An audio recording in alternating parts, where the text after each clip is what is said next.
The video call with Singapore investors had been going perfectly until Shola's phone vibrated for the 7th time in 3 minutes. She ignored it, keeping her smile professional as she discussed market expansion strategies. But when it buzzed again, an 8th time, her assistant's face appeared at the glass door, pale and frantic. Something was wrong. Gentlemen, I apologize. Please give me 2 minutes.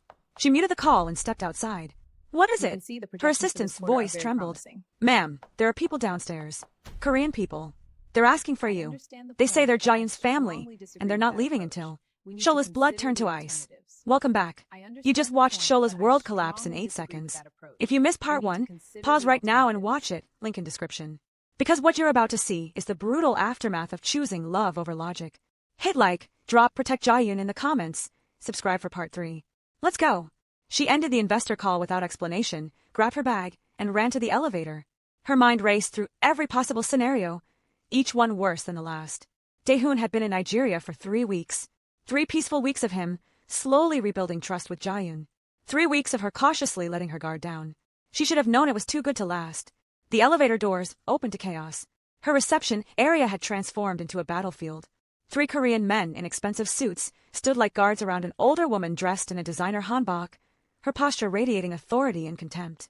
Behind them, 2 more men held briefcases. Lawyers. And in the center of it all stood Jahyun, his face drained of color, hands raised as if trying to calm a storm. Mother, please, he was saying. The woman's voice cut through the air like a blade. Where's the child? Shola's heels clicked sharply against the marble floor as she walked forward, drawing every eye in the room. She forced her voice to stay steady, professional, cold. I'm Shola AMBW. This is my company. And you are trespassing. The woman turned slowly, her gaze traveling from Shola's face down to her shoes and back up, a deliberate assessment meant to diminish. When she spoke, her English was flawless but dripping with disdain. I am Han Myri, Jahyun's mother, the matriarch of Koran's group. She took a single step forward. And you are the woman who ruined my son's life. The words hit like a slap, but Shola had spent 4 years building armor. She didn't flinch. Your son ruined his own life the moment he abandoned me, Shola replied quietly. Now I'll ask you one more time. Leave my building. Not without my grandson. The room went silent. Jahyun moved between them, quickly. Mother, stop. This isn't. Silence. The single word from his mother froze him mid-sentence. She didn't even look at him. Her eyes stayed locked on Shola. You think you can keep a Han family heir hidden in Africa like some secret? You think there won't be consequences? One of the lawyers stepped forward, opening his briefcase. Ms. AMBW, we're prepared to offer you significant compensation in exchange for... Get out! Shola's voice dropped to something dangerous. All of you. Now. We have rights, Myri said coldly. That boy carries Han blood. He belongs with his family in Korea, where he can receive proper education, proper opportunities. Proper opportunities? Shola's laugh was bitter. You mean proper control. Proper erasure of everything that makes him who he is. He is Korean. He is Nigerian. Shola stepped forward, matching Myri's energy with her own. He is African. He is mine. And you will never take him from me. Myri's smile was thin and sharp. We'll see what the courts say about that. The threat landed like a bomb. Before Shola could respond, Myri gestured to her entourage. They moved as one unit toward the exit, but she paused at the door, looking back at her son with something cold and final in her eyes. You have 48 hours to end this foolishness and return home. If you don't, we'll handle this our way. She glanced at Shola one last time. And Ms. AMBW, I suggest you hire an excellent lawyer. You'll need one. They left like a storm passing through, leaving destruction in their wake. The moment the doors closed, Shola's legs nearly gave out. She grabbed the reception desk for support, her breath coming in short gasps. Shola, Jahyun reached for her. Don't touch me. She jerked away from him, fury and fear battling in her chest. You said you left everything. You said you walked away. You lied. I didn't lie. Then what was that? She shouted, gesturing at the door. Your mother just threatened to take my son. Our son. She threatened legal action, Jahyun. She's going to try to take him from me. She can't. She's a billionaire. She has resources I can't even imagine. Shola's voice cracked. You brought them here. You led them straight to us. Jahyun's face crumpled. I swear I didn't tell them where I was. I left my phone in Korea. I cut all contact. Then how did they find you? Shola demanded. He closed his eyes, realization dawning. The photo. The one on your company website. They must have hired investigators. My mother, she doesn't let anything go. Shola backed away from him slowly, her mind spinning. I need to pick up Jahyun from school. I need to think. Let me come with you. No. The word was final. You've done enough. She grabbed her keys and ran. The entire drive to Jahyun's school, her hands shook on the steering wheel.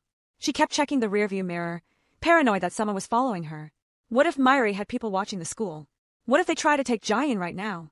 By the time she pulled up to the gates, her heart was hammering so hard she felt dizzy. Jahyun came running out with his backpack bouncing, his face bright with innocence.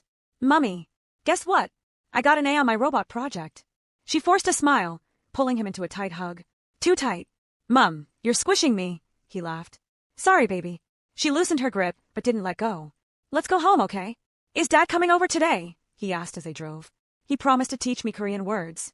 The question pierced her heart. Not today, sweetheart. Why not? His voice turned sad. Did I do something wrong? No. She reached back and squeezed his hand. You did nothing wrong. Never think that. But as they drove home, she couldn't stop replaying Myri's words. We have rights. That boy carries Han blood. We'll handle this our way. She had built an empire from nothing. She had survived heartbreak and abandonment. But this was different. This was a fight against people with unlimited resources. People who saw her son as property, as a chess piece in their dynasty games. And she was terrified she might lose. That night, after putting Jahyun to bed, Shola sat in her living room with her phone in her hand, staring at Daehoon's messages. Daehoon, please let me explain. Daehoon, I'm staying at a hotel near your office. Daehoon, I'll fix this. I promise. Daehoon, don't shut me out. She almost blocked him. Almost. But then she thought about Jahyun asking where his dad was, and her finger hovered over the call button instead. Before she could decide, her doorbell rang. She checked the security camera, and her stomach dropped. Daehoon stood outside, soaking wet from the rain she hadn't even noticed starting. He looked exhausted, desperate, broken. Against every instinct screaming at her to leave him out there, she opened the door. I'm sorry, he said immediately. I'm so sorry. I should have known she'd find me. I should have protected you better. You should have stayed in Korea, Shola said coldly. If I had stayed in Korea, I never would have met my son. His voice cracked. Please, Shola, let me fix this. How? She demanded. Your mother has lawyers. She has money. She has power. What do you have? I have the truth, he said quietly. And I have something she doesn't. What? I'll testify against her. His eyes met hers with devastating certainty. I'll tell any court in the world that she's unfit, that the Han family is toxic, that Jahyun deserves to stay with you. I'll burn every bridge I have left if it means protecting our son. Shola stared at him, searching for a lie, for a crack in his resolve. She found none. Come inside, she whispered. You're getting my porch wet. He stepped in carefully, like he was afraid the invitation would be revoked. She handed him a towel, and they sat in the living room in tense silence. What does she want? Shola finally asked. Control, Daehoon said bitterly. She wants Jahyun raised in Korea, in the family, under her influence. She'll try to paint you as unfit, a single mother in a developing country who can't provide the proper life for a Han heir. This is a developing country with one of the fastest growing tech sectors in the world, Shola said sharply. And I've provided Jahyun with more love and stability than your family ever could. I know, he said. And any reasonable judge will see that. But my mother isn't fighting fair. She'll try to drag this out, drain your resources, make you give up. I will never give up my son. I know. He looked at her with something like awe. That's why I'm going to help you fight her. Not just in court. I'm going to hit her where it actually hurts. Where? Her reputation. A dangerous edge entered his voice. The Han family's power comes from their image, dignity, honor, tradition. If the media finds out she's trying to rip a child away from his mother, trying to erase his African heritage, using money and threats to control a situation she has no right to control, it won't just damage her. It'll destroy everything she's built. Shola's eyes widened. You do that? Go public against your own mother? She stopped being my mother the moment she threatened you. His voice was steel. I told you I walked away from everything. I meant it. For the first time since this nightmare started, Shola felt a flicker of hope. But then her phone buzzed. An email. From an address she didn't recognize. She opened it, and the world tilted. It was a legal document. A petition for emergency custody hearing. Filed in international court. Citing her as an unfit parent. Demanding immediate temporary custody be granted to the Han family pending full investigation. Attached was a list of evidence. Photos of her working late hours, statements from anonymous sources claiming she left Jahyun with nannies constantly, even a medical report questioning her mental stability after abandonment trauma. All lies. All fabricated. All designed to rip her son away. No, she whispered, the phone slipping from her shaking hands. No. Daehoon grabbed the phone, read the email, and his face went pale. She filed already. She's moving faster than I thought. Shola couldn't breathe. The hearing is in 5 days. 5 days, Daehoon. How am I supposed to fight this in 5 days? We fight together, he said firmly. I'll call every contact I have. We'll get the best lawyers. With what money? Shola's voice rose. Your mother froze your accounts. I have savings, but not enough for international legal battles. She's going to crush me. She's going to take him. No. Jahyun grabbed her shoulders gently. Listen to me. She's not taking him. I won't let that happen. You can't stop her. Yes, I can. His voice dropped to something lethal. Because I know things about Karan's group that would make the Korean prosecutors very interested. Tax evasion, bribery, offshore accounts. My mother kept me close to the business for years. I know where every skeleton is buried. Shola's eyes widened. You'd expose your own family? To protect my son? He didn't hesitate. Without question. For a moment, they just stared at each other. Two broken people who'd been through hell, now facing the fight of their lives. Okay, Shola whispered. Okay, we fight. But even as she said it, a knock sounded at her door. They both froze. Another knock. Harder. More insistent. Shola checked the security camera, and her blood ran cold. Police officers. Two of them. Standing with a man in a suit holding official-looking papers. Ms. Adebayo. One officer called through the door. We need you to open up. We have a court order. Shola's world stopped spinning. Jahyun saw her face and immediately looked at the camera feed. No. No, she didn't. She couldn't have. Open the door, please, ma'am, the officer called again. This is regarding the minor child Jahyun Adebayo. Shola's legs nearly gave out. They were here. Right now. To take her son. Jahyun moved fast, stepping between Shola and the door. Don't open it yet. Let me think. I have to, she whispered, tears streaming down her face. If I don't, it looks worse. Like I'm hiding something. Shola. They have a court order. Her voice broke completely. What choice do I have? The knocking grew louder, more aggressive. With trembling hands, Shola walked to the door and opened it. The lead officer held up his badge. Ms. Adebayo, I'm Officer Okonkwo. We have an emergency protective order issued by the International Family Court. We need to conduct a welfare check on the minor child. A welfare check. Shola's voice was barely a whisper. The man in the suit stepped forward. I'm with Child Protective Services. The court has received concerning reports about the child's living conditions, and we're required by law to verify his safety. Shola felt like she was drowning. My son is safe. He's asleep upstairs. He's perfectly fine. Then you won't mind if we verify that, the CPS worker said, his tone professional but firm. Jahyun appeared beside her. You can't just barge into someone's home in the middle of the night. We're not barging in, sir. We have legal authority. The officer held up the court order. Ms. Adebayo can either cooperate or we'll have to escalate this situation. Shola's mind raced. If she refused, they could arrest her. Take Jahyun anyway. Make her look like she had something to hide. But if she let them in, they'd wake her son. Terrify him. Put him through an interrogation he was too young to understand. There was no winning move. Fine, she whispered. But please be quiet. Don't scare him. They entered her home like invaders. The CPS worker immediately began taking photos of the living room, the kitchen, documenting everything. The officer stood by, watching Shola and Jahyun with suspicious eyes. The child's room, the CPS worker asked. Shola led them upstairs, her heart shattering with every step. Jahyun's door was slightly open. She could see him sleeping peacefully, his small chest rising and falling, completely unaware that his entire world was about to be turned upside down. The CPS worker entered quietly, shining a flashlight around the room. Clean. Organized. Full of books and toys and drawings on the wall. A child's paradise. But then Jahyun stirred. His eyes opened slowly, confused. Mummy, it's okay, baby, Shola whispered, rushing to his side. Everything's okay. But Jahyun saw the strangers in his room, and fear flooded his small face. Who are they? Why are they here? We just need to ask you a few questions, son, the CPS worker said gently. I want my mum. Jahyun grabbed Shola's arm, his voice rising in panic. I'm right here, she said, pulling him close, tears streaming down her face. I'm not going anywhere. But the officer stepped forward. Ms. Adebayo, you'll need to step outside while we talk to the child alone. Absolutely not. It's protocol, he said firmly. We need to ensure he can speak freely. He's 4 years old. Shola shouted. You're terrifying him. Jahyun started crying, clinging to his mother desperately. Mummy, don't leave me. Jahyun moved between them and the officers. This is insane. You're traumatizing a child based on false accusations. Sir, step back or we'll have to remove you from the premises, the officer warned. Everything was falling apart. Shola held her son tightly, whispering in his ear. I love you. I love you so much. You're safe. I promise you're safe. But even as she said it, she didn't know if it was true anymore. The CPS worker pulled out a clipboard.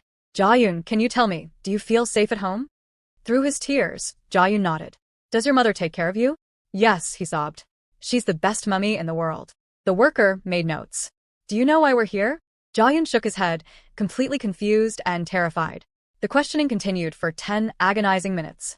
Every question felt like a knife. Every moment watching her son's fear grow felt like torture. Finally, the CPS worker stepped back. The child appears physically safe and well cared for.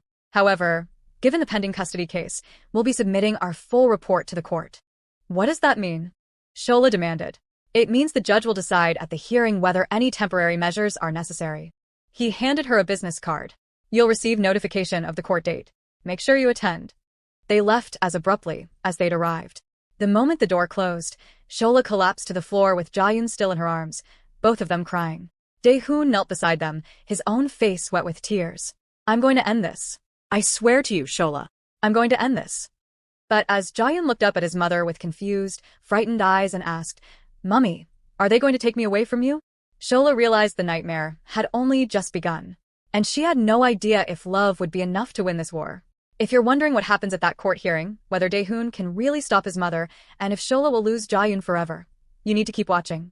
Drop a like if you're Team Shola, comment protect Jahyun if you think this is insane, and subscribe because it is going to absolutely destroy you emotionally. Hit that notification bell because you do not want to miss what happens next. The courtroom was smaller than she expected. International Family Court felt cold, impersonal, nothing like the dramatic TV portrayals. Just a judge, a stenographer, and 2 tables facing each other like opponents in a chess match. Myri sat on one side with 3 lawyers in expensive suits. She looked regal, composed, completely confident. Shola sat on the other side feeling like she was about to face a firing squad. Jahyun sat in the gallery behind her. When their eyes met, he mouthed, I'm here. It helped. A little. The judge entered, a middle-aged woman with sharp eyes and no-nonsense energy.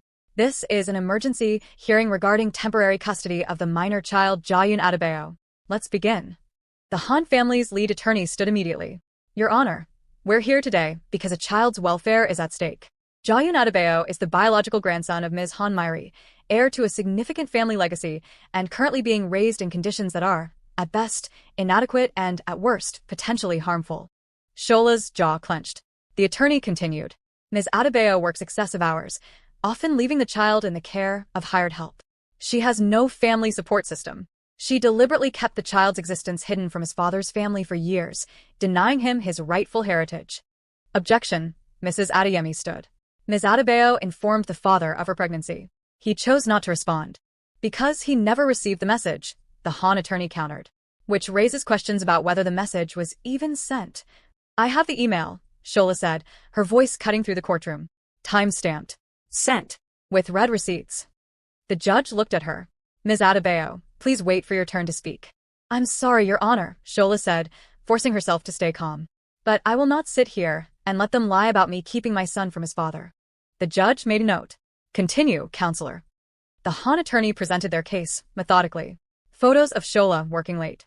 Statements from concerned observers about Jahyun being with nannies. Questions about her financial stability compared to the Han family's resources. Every word felt like a knife. Then it was Mrs. Adeyemi's turn. She stood slowly, deliberately. Your Honor, the petitioners would have you believe that wealth equals worthiness as a parent. That money can replace love. That a corporation masquerading as a family has more right to a child than the mother who has raised him since birth. She pulled out documents. These are Jahyun's medical records. Perfect health. No missed appointments. Every vaccination on schedule. These are his school reports. Advanced for his age. Happy. Social. Thriving.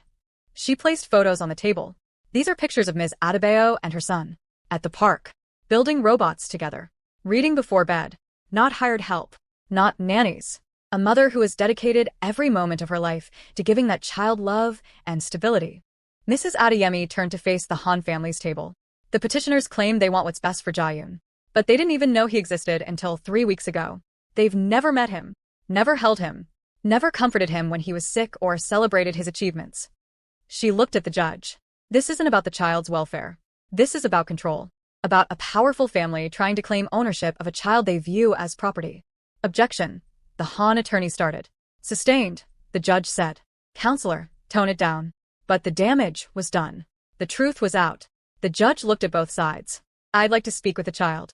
In my chambers. Just myself, a child psychologist, and Jahyun. Shola's heart stopped. Mrs. Adeyemi nodded. Of course, Your Honor.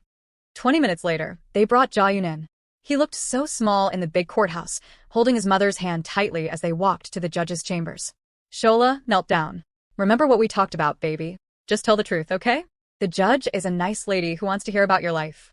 Will you be there? He asked, fear in his eyes. I'll be right outside the door. I'm not going anywhere. He hugged her tightly. I love you, Mummy. I love you more than anything in this world. They let him inside. The door closed. Shola stood in the hallway, barely breathing, while Jahyun held her hand and they waited for their son's fate to be decided.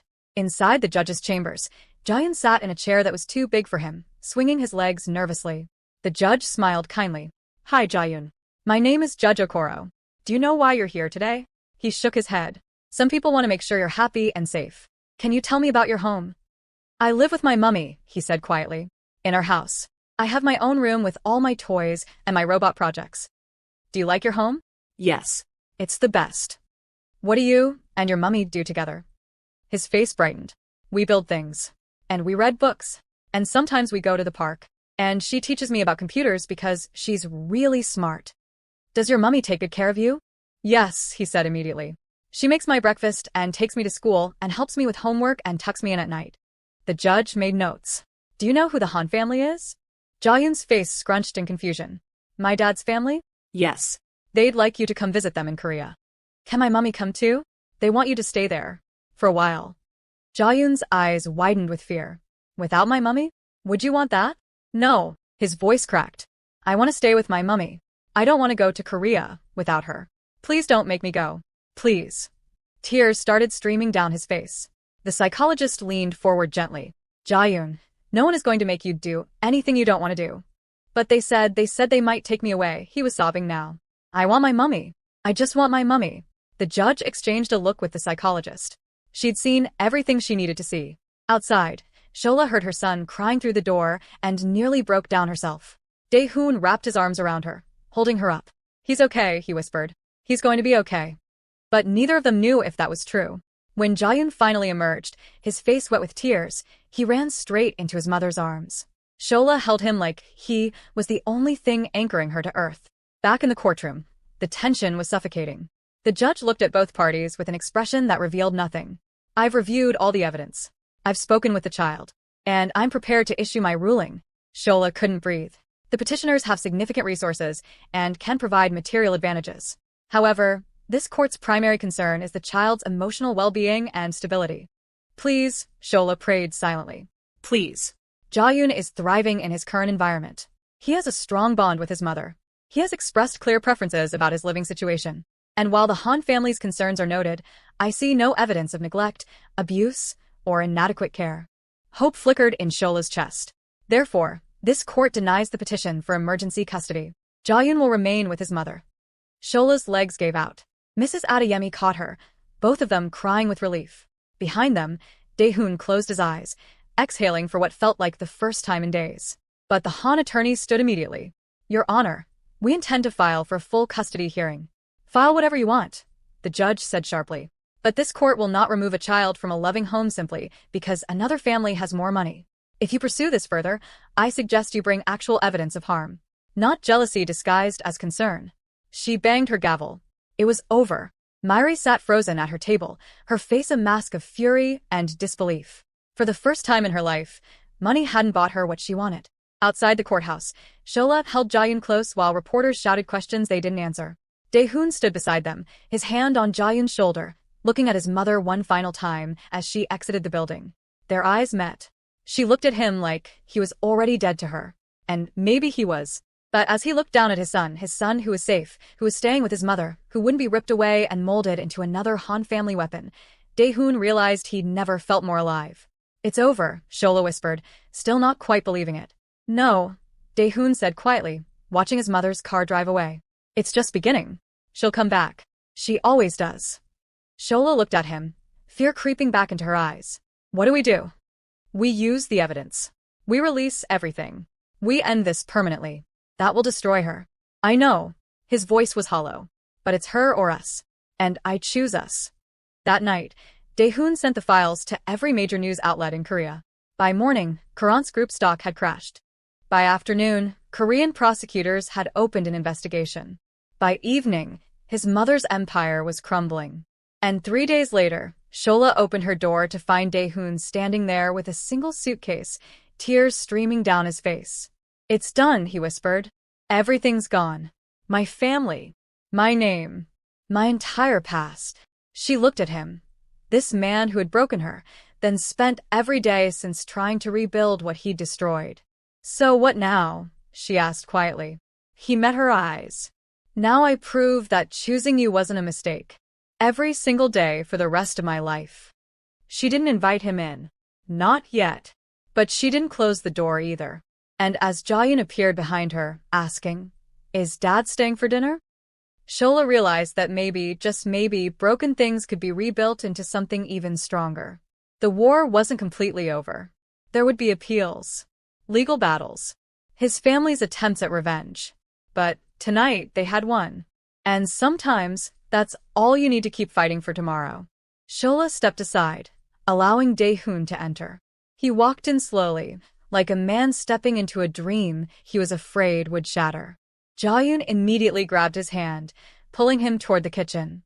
"I made a new robot today," Jahyun said excitedly. "Come see."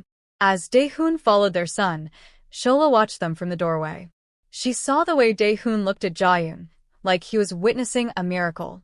She saw the way Jahyun trusted him completely, without reservation, with a pure faith only children possess. And for the first time since Seoul, since the heartbreak, since the 4 years of building walls around her heart, Shola felt those walls begin to crack. Not collapse. Not yet. But crack. Maybe love wasn't about perfect people making perfect choices. Maybe it was about imperfect people choosing each other, again and again, despite the scars and the fear and the impossibility of it all. Later that evening, after Jahyun had fallen asleep between them on the couch, Shola looked at Jahyun. "This doesn't mean everything's fixed," she said quietly. "I know. I still don't fully trust you. I know.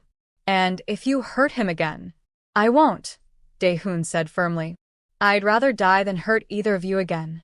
She studied his face, searching for any hint of deception. She found only truth. "One day at a time," she finally said. He smiled, small, grateful, genuine. "One day at a time." Outside, the Lagos night hummed with life. Somewhere in Korea, his mother was probably plotting her next move. Somewhere in the future, there would be more battles, more heartache, more impossible choices. But right now, in this moment, they were together. A mother, a father, a son. Not perfect, not without scars, but fighting for each other. And that was enough. Did Shola make the right choice letting Jahyun back into their lives? Is his mother really done? Or is she planning something even worse? Will this family survive what's coming next?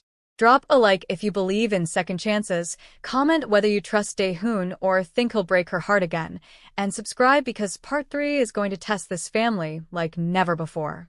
You do not want to miss what happens when Myri returns with a vengeance. Hit that bell. This story is far from over.